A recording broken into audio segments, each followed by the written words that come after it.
After my husband died, my son's wife told me, "Your grief is inconvenient, move out today."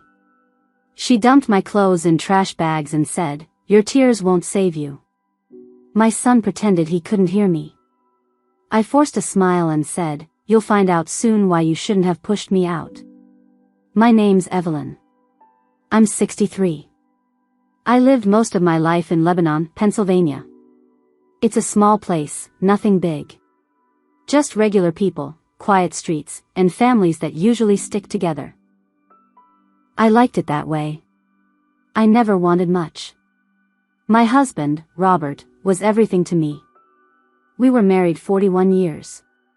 He wasn't loud or flashy. He worked hard, came home every night, helped neighbors fix their roofs, and loved me in the kind of way most women only dream about. We raised our son, Mark, in the same house Robert built with his own hands when we were still young and full of plans. Everything in that house had meaning. Every floorboard, every chipped plate in the cabinet.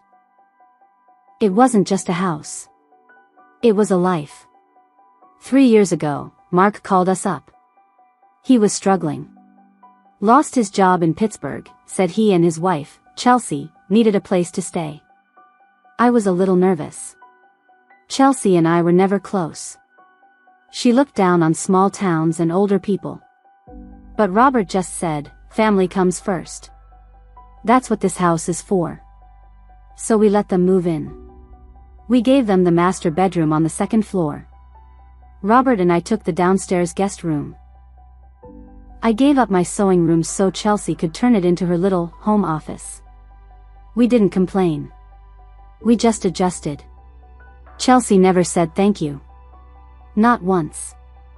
She'd walk into the kitchen and wrinkle her nose like the smell of my cooking was too much. She'd roll her eyes if I talked about Robert's old fishing trips or family stories. She changed the curtains without asking. Threw out some of my dishes, said they were too dated. Robert told me to let it slide. "She's young. She doesn't get it yet," he'd say. Then Robert died. It happened fast. We were eating breakfast, eggs and toast like always. He said his chest felt tight. Then he fell. I tried CPR. I called 911. But by the time the ambulance came, I already knew. The moment they pulled the sheet over him, I felt something leave my body. I lost my person. I lost the only person who ever really saw me. The days after were a blur. People came by with casseroles and cards. Then they stopped coming. The house got too quiet. And that's when Chelsea showed her real face. It was 5 days after the funeral. I hadn't even washed my black dress yet. I was sitting in the kitchen, staring at Robert's coffee mug still sitting in the sink. I didn't want to touch it. It still had the faint stain from his last coffee. That mug had been his since 1991. It had a little crack on the handle, but he never wanted a new one. Chelsea walked in, all dressed up like she was going shopping. Hair perfect. Makeup done. Not a trace of grief on her. She stood in front of me and said, "Evelyn, your grief is becoming inconvenient." I stared at her. I thought I heard wrong. She crossed her arms and said, "We've decided it's time for you to move out. Today." I laughed. Not because it was funny, but because I was sure this had to be some kind of joke. "This is my house," I said. "You live here because Robert and I let you." She didn't flinch. "Mark and I talked. It's just not working anymore. You're making the place feel heavy." "Mark?" I turned around. He was standing in the doorway, staring at his phone. Wouldn't even look at me. "Mark?" I said again, louder this time. "Are you really going along with this?" He finally looked up and just shrugged. "It's not personal, Mom. Chelsea and I need space. Maybe it's time for a change." "Not personal." I felt like I'd been punched in the chest. "This is my home," I said again. Chelsea opened the back door. Sitting on the porch were 3 black trash bags. I walked outside, opened one. My clothes. Neatly folded, thrown into garbage bags like I was some stranger being evicted from a motel. She even packed up my wedding album. Just stuffed it in there like it was junk. I stood there, frozen. Then she said it. Cold. Straight to my face. Your tears won't save you, Evelyn. I turned back to Mark. This is how you treat your own mother? He said nothing. He couldn't even meet my eyes. I felt something inside me go quiet. Like a switch flipped. I stopped crying. I stopped begging. I just picked up the trash bags, one by one. My back hurt, but I didn't ask for help. As I walked past them, I paused at the doorway. I looked straight at both of them. And I smiled. Not a big smile. Just enough to make Chelsea blink. You'll find out soon why you shouldn't have pushed me out, I said. My voice didn't shake. I said it like I meant it. Then I walked out. I had nowhere to go. No plan. But I had something stronger than comfort. I had a reason. And I wasn't done yet. I stayed that first night in a motel off Route 72. It smelled like bleach and cigarette smoke, and the walls were thin enough to hear the man next door coughing through the night. I lay on the stiff mattress with my coat on, just staring at the ceiling. I thought about Robert. About how we used to sit in the backyard together with iced tea and talk about growing old. We never talked about what would happen if one of us died first. We both just assumed we'd go together. I didn't sleep. The next morning, I used what little strength I had and got to work. First thing I did was go to the county records office. I sat there for 2 hours until a woman at the counter finally called me up. I asked her to pull the property records for my house. She tapped a few keys and said, "You're not listed on the deed." I stared at her. What? It's under Mark's name. He's the sole owner. I felt the room spin. Back in 2019, Robert had been diagnosed with prostate cancer. He was scared. We both were. The doctors said he had time, and thank God, they were right, it never spread. But during that time, Mark talked him into transferring the deed, just in case. "Let me take care of things if something happens," Mark had said. "It'll save you and Mom trouble." Robert trusted him. So did I. But Mark never told me he left my name off. I walked out of the office shaking. He planned this. He waited until Robert was gone. Then he and Chelsea kicked me out like I was some stray they were tired of feeding. But they forgot one thing: I might not be on that deed, but I know every single detail about that house. I know its age, I know when the roof was last replaced, I know where every receipt is, and I know where every body is buried, figuratively speaking. And I had something else too. I had friends. The next day, I went to see Mary. Mary's been my friend since 8th grade. We used to sneak sodas into the movie theater downtown and laugh until our sides hurt. She's always been loyal. She opened the door, and when she saw me, she didn't say anything. Just pulled me in and hugged me tight. I told her everything. She listened, didn't interrupt once. Then she went into the kitchen and poured me a cup of tea. She leaned in and said, "They messed with the wrong woman." I stayed in her guest room that night. And the next night. And the next week. In that time, I made calls. Quiet ones. Strategic ones. Robert used to do some work with a man named Tony, who owned a contracting company. Tony owed Robert a favor. A big one. Years ago, Robert bailed him out of a tax mess. Tony never forgot. I called Tony and told him the truth. He was pissed. Robert was a good man. "What do you need, Evelyn?" "I need to hurt them," I said quietly. "Not physically. But I need them to feel what they did to me." He gave me a name, Jason. A real estate guy with connections and a streak for doing things under the table, if you know what I mean. We met at a diner the next day.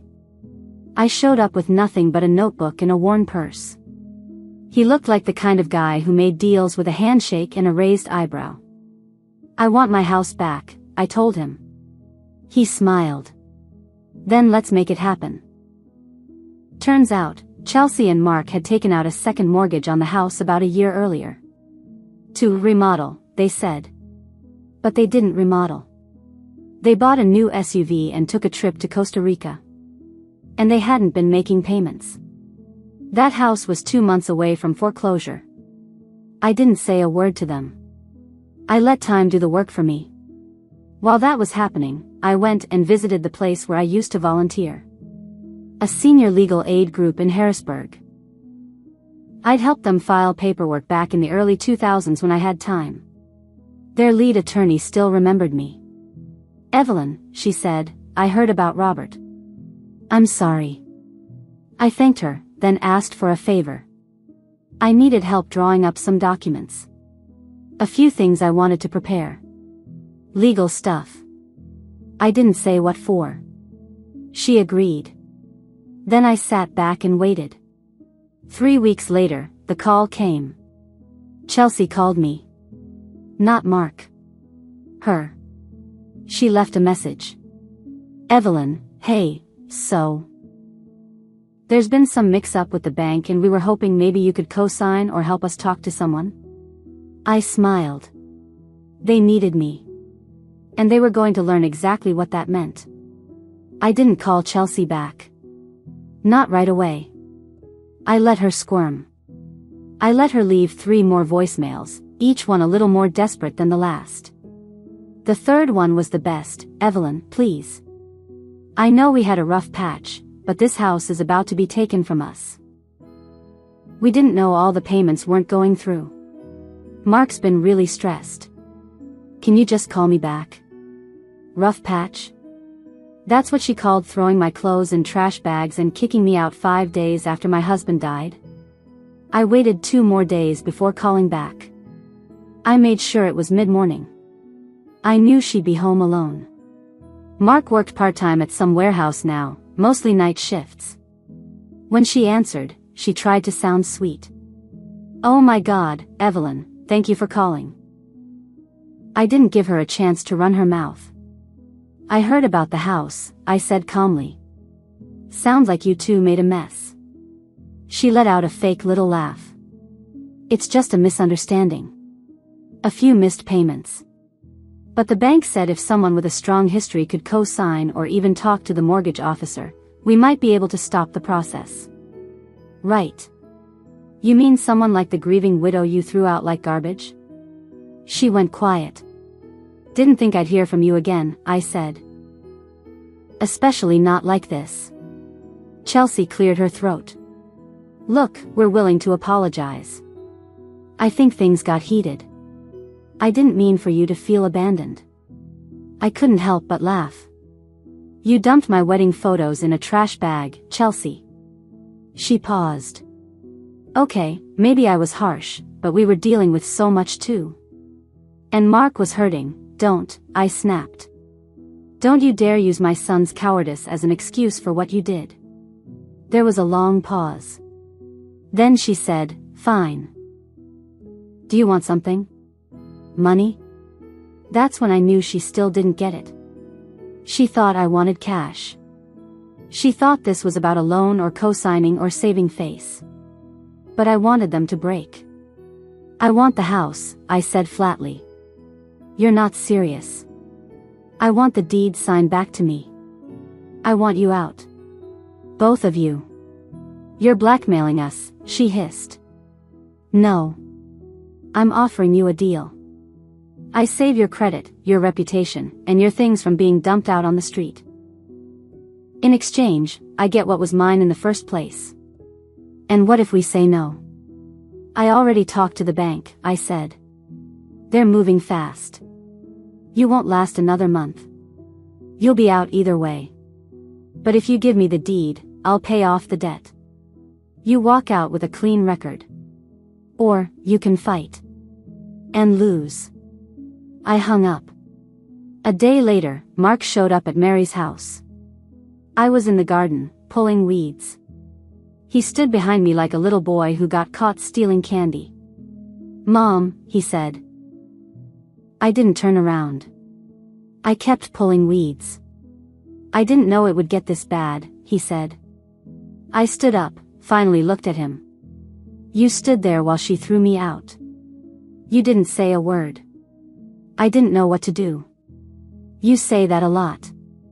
That's your problem. You never know what to do. So you let other people do your dirty work." He rubbed his hands together. "Please. I'm sorry. I just want to fix this. You can fix it by signing the deed." He blinked. "But, then we have nowhere to go." "You should have thought of that before you made me homeless." He stared at me like he didn't recognize who I was anymore. "I'm not the weak woman you two thought I was," I said. "I buried my husband. I buried your father. And I still stood up." He lowered his head. "Chelsea won't go for it." "She'll go for it," I said. "Because I'll make sure her name is tied to every missed payment and every lie on the loan application." She forged one of Robert's old pay stubs, didn't she? I still have the originals. Don't forget, I cleaned that office for 40 years. He didn't answer. I walked away. 2 days later, they signed. I had the papers notarized, filed, and approved within a week. But I didn't move back in right away. I wanted to make sure they learned something first. So I made one last call, to a friend of mine who worked in local news. "Do a story on mortgage fraud," I said. "I've got names and proof. No need to include mine, just make sure it runs." It did. Front page of the Lebanon Gazette's local section, young couple under fire for deed fraud, missed payments, and elder abuse allegations. It didn't list my name. But everyone in town knew. Their names were everywhere. Their faces too. Chelsea's LinkedIn disappeared the next day. Mark's job let him go that week. They had to move in with her mother in Harrisburg. The house? Still quiet. Still standing. I went back inside 2 weeks after they left. Robert's mug was still in the cabinet. I washed it gently. Set it on the table. I sat down and whispered, I told them not to push me. 2 months after I moved back into my house, I started noticing something strange. Letters in the mailbox with Mark and Chelsea's name on them, credit collectors, notices, a few legal-looking envelopes. They hadn't updated their address with half the people they owed money to. At first, I stacked them in a drawer. I didn't want to deal with it. Then I thought, no. Let's deal with everything. So I started returning them with a red stamp, no longer at this address, return to sender. I made sure the handwriting looked shaky. Like maybe a little old lady with early onset confusion was living there now. Just enough to throw the creditors off track for a while. I don't know what happened first, whether the debt collectors caught up with them, or if it was the IRS. But either way, they got hit hard. Turned out Chelsea never filed her taxes right for 2 years. Her home office, she wrote off. Not even legal. And once the foreclosure threat came up on her credit report, everything else unraveled. Fast. She lost her side business. Mark didn't do any better. He tried starting a landscaping gig out of his in-laws' garage. But in a town like Harrisburg, people talk. When word got around that he kicked his own mother out of her home after her husband died, clients stopped calling. One old man posted on Facebook, "Won't hire a man who dumps his mama for a paycheck." It went semi-viral locally. A few hundred shares. Enough to kill what was left of Mark's name. They begged the church for help. I found out through the grapevine. And then came the real twist. Chelsea tried to sue me. She claimed emotional distress from the mortgage loss. Said I tricked them into giving up the house. She found some cut-rate lawyer in Lancaster who thought he could bluff me into a settlement. That's when I pulled out my final weapon. Robert's will. You see, While the deed had been transferred, his original will had never been officially changed. It stated, in clear writing, that all property and assets were to revert to me in the event of his death, and any future transfers would only be valid with my written consent. The lawyer I'd worked with at the senior legal center helped me gather everything. All the paperwork. All the voicemails. The notarized timeline.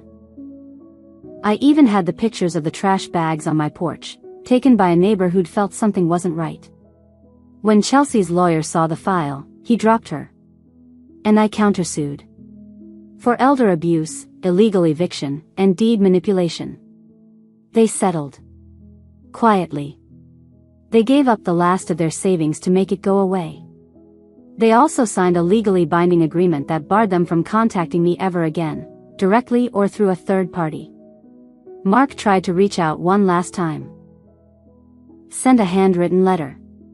Said he missed me. Said he wished things had been different. That he was trapped in Chelsea's control. That he never meant to hurt me. I burned it in the backyard fire pit.